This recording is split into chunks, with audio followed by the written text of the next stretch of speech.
cinema matinee. I ain't got 750 to pay. Everybody now. All right, Wild Hogs 2.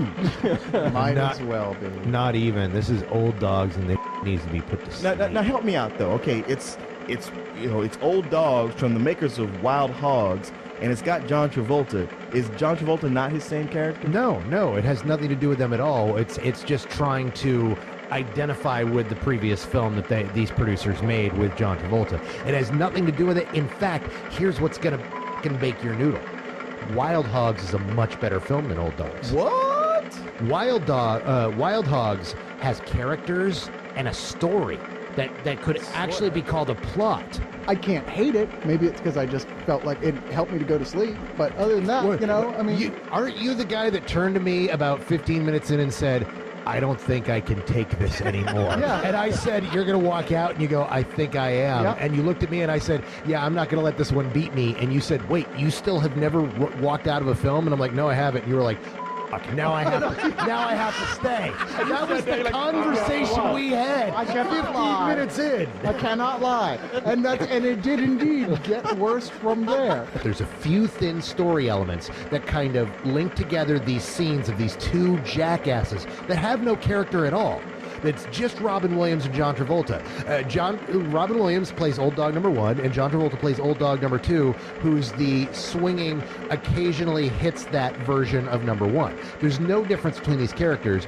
And one of the characters, Robin Williams, finds out that 7 years ago he knocked up a girl on vacation and ended up carrying his twin kids. And now he finds out he's a father just as she's about to go to jail for 2 weeks and needs someone to look after the kids. And that provides... That's what they do in L.A. That provides the thin framework of which we see a number of scenes in which these two actors completely and utterly humiliate themselves for a lot of zeros. Yeah. You know what I saw in that trailer? I saw a golf ball hit somebody in the nuts. I saw a little boy hit somebody in the nuts. I saw a gorilla hit somebody in the nuts. It's that movie, that show that they were watching, Idiocracy, kicked in the nuts. This movie is evidence that we are that much closer to being a brainless society. Here's the thing, though. Okay, these guys are gay lovers. The movie just doesn't have the balls to it. No, seriously, they're constantly touching each other. They got their arms around each other. They do everything together. They do everything but actually have sex.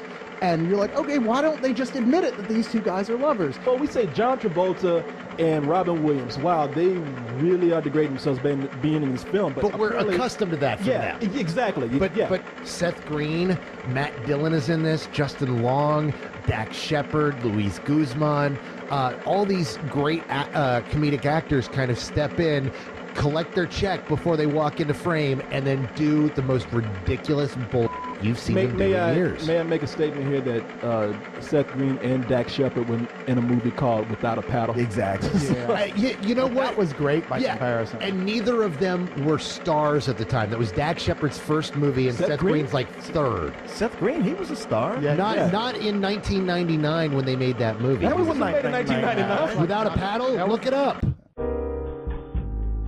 Damn, what kind of time warp were you in? Without a Paddle is 2004. What? Yep. Yeah, I'm looking at it right now.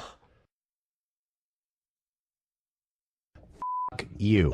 This movie hard. This movie made me very angry. It was just a terrible, terrible. I mean, honestly, you cannot say it better than what happened. Cyrus turned to me and was about to bail out of the movie, and only wasn't going to bail because I wasn't going to bail. If it had been a you movie, I would have bailed. It's not quite. It's approaching it, that's for sure, because this is total shit. Making matters worse, they're really hung up on the old dog concept, and this film is filled with dogs that are all used for reaction shots. Are you serious? Now they're actually throwing dogs. How many times the dog looks up and it goes, huh?